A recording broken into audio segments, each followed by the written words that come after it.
5 signes que tu es plus mince que tu ne le penses. As-tu vraiment un excédent de graisse? Tu es peut-être beaucoup plus mince que tu ne le penses.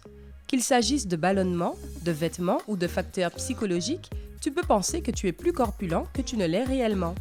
Continue de regarder pour découvrir les responsables potentiels qui pourraient te donner l'air potelé alors que tu es en pleine forme. Et n'oublie pas de cliquer sur s'abonner et d'activer les notifications afin de ne manquer aucune mise à jour du côté sympa de la vie. Numéro 5. Allergies ou intolérances alimentaires.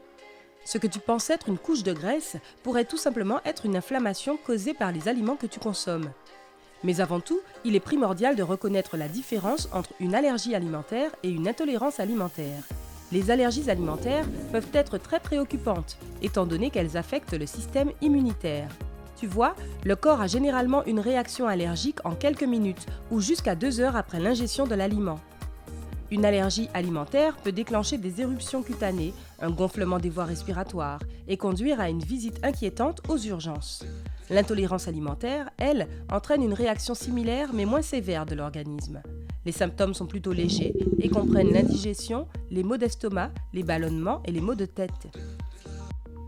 Si tu consommes quelque chose que ton corps ne tolère pas, les tissus de ton corps risquent de gonfler. Il est possible que ton abdomen s'élargisse et que ton visage ait l'air tout gonflé, ce qui peut te faire croire que tu as pris du poids. Tu pourrais avoir une intolérance alimentaire sans même le savoir. Certains des types les plus courants sont l'intolérance au lactose, au blé, au gluten et à la caféine. Si tu manges constamment quelque chose auquel tu es intolérant, tu risques d'être en perpétuel état de ballonnement. Mais dès que tu arrêteras de manger cette nourriture, tout ton corps aura l'air beaucoup plus mince. La meilleure façon de savoir si tu souffres d'une intolérance alimentaire est de consulter un médecin. Il pourrait te demander de tenir un journal alimentaire pour suivre tes symptômes. Cela devrait t'aider à trouver l'aliment en cause par un processus d'élimination. Numéro 4. Vêtements. Des vêtements peu flatteurs peuvent te donner une apparence plus épaisse que tu ne l'es vraiment. Si ta garde-robe est pleine de vêtements oversize, ainsi que d'imprimés ou de tissus qui rajoutent du volume à ta silhouette, tu pourrais commencer à croire que ton corps est plus gros qu'il ne l'est vraiment. Il est préférable pour les femmes d'éviter les chandails volumineux, les ceintures larges à la taille et les manteaux bouffants. En ce qui concerne le bas du corps, les pantacourts peuvent visuellement augmenter le volume de tes cuisses et les pantalons imprimés ont tendance à ajouter beaucoup de volume à tes jambes. Attention à la longueur de tes jupes. Les jupes midi peuvent donner l'impression que tu es plus en chair et les jeans trop moulants peuvent accentuer les zones grassouillettes. Les sous-vêtements sont également importants. Un soutien-gorge trop serré ou de la mauvaise taille peut donner l'impression que tu as du gras dans le dos, alors qu'en réalité, tu n'en as pas. Les hommes, eux, devraient éviter les costumes trop grands, les pantalons trop amples et les chandails épais avec des motifs colorés.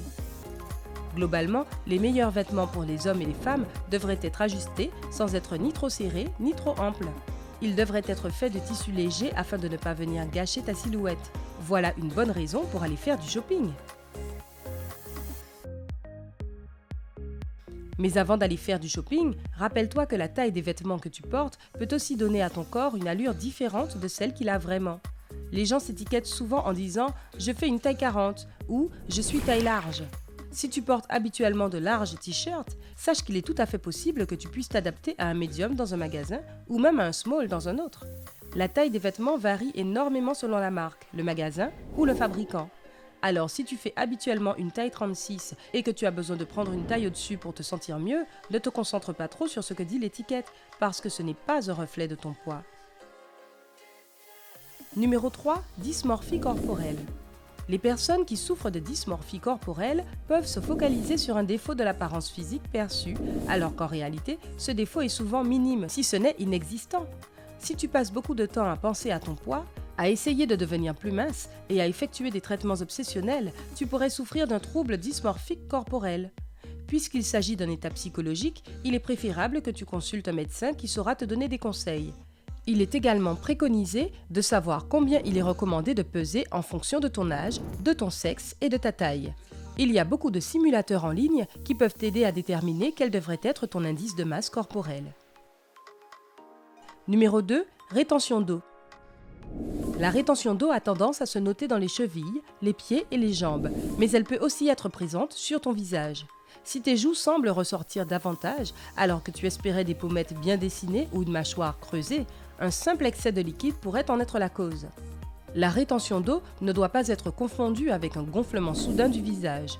Un gonflement facial qui se produit du jour au lendemain peut indiquer un état médical grave, comme une prééclampsie, une sinusite, une infection oculaire, une réaction allergique ou un effet secondaire à certains médicaments. Dans ce cas, une consultation médicale s'impose. Mais si tu as constaté que ton visage est de plus en plus gonflé et qu'il n'y a pas d'autres symptômes, une trop grande quantité de sel dans ton alimentation pourrait aussi être responsable, car un excès de sodium engendre une rétention d'eau. Si cela semble être ton cas, réduis ta consommation de sel, tu perdras rapidement cet excès de poids liquide. De plus, par temps chaud, ton corps est moins apte à éliminer les liquides, ce qui peut aussi te donner une apparence plus gonflée. Certains aliments comme le pamplemousse, le céleri, les asperges, le jaune d'œuf, le yaourt et le fromage frais peuvent contribuer à combattre une rétention d'eau légère. Numéro 1. Ballonnement au ventre. Si tu te réveilles un matin, que tu te regardes dans le miroir et que tu y vois un ventre rond qui n'était pas là la dernière fois que tu as regardé, ne panique pas.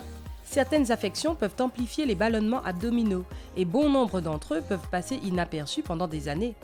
Elles comprennent le syndrome du côlon irritable, SCI, le syndrome prémenstruel, les kystes ovariens et la maladie cœliaque. Mais en général, les gonflements ne sont pas si graves. La plupart des gens ont déjà eu un ventre qui est tendu, gonflé et qui ne peut être rentré à un moment donné de leur vie. Cela est souvent provoqué par des bouleversements hormonaux ainsi que par une consommation excessive de sel, de sucre ou de boissons gazeuses. Si tout ton corps est lourd et que tu as le ventre gonflé, cela peut avoir un impact important sur ton apparence, ce qui peut être pour le moins préoccupant. La bonne nouvelle, c'est que les ballonnements sont temporaires. Dès que tu élimines le facteur qui te fait gonfler, qu'il s'agisse de traiter ta maladie ou simplement de dire non au soda, ton estomac va redevenir comme avant. Tu peux aussi accélérer ce processus en allant te promener, en te massant le ventre et en prenant quelques gélules d'huile de menthe poivrée. Une solution à long terme impliquerait un apport accru en fibres dans ton alimentation, la pratique régulière d'exercices physiques et la diminution de la taille de tes portions. Selon une étude réalisée en 2010 à l'University College de Londres, notre perception du corps a tendance à être faussée. En réalité, notre cerveau voit généralement notre silhouette comme étant jusqu'à 2/3 plus grosse qu'elle ne l'est réellement. Il est donc préférable de s'en tenir au fait, de connaître son poids idéal et de faire attention aux aliments qui pourraient te donner l'air ballonné. Lequel de ces états expliqués ci-dessus s'applique à toi? Dis-nous tout dans les commentaires ci-dessous. N'oublie pas de cliquer sur j'aime si cette vidéo t'a aidé et de la partager avec tes amis. À bientôt du côté sympa de la vie.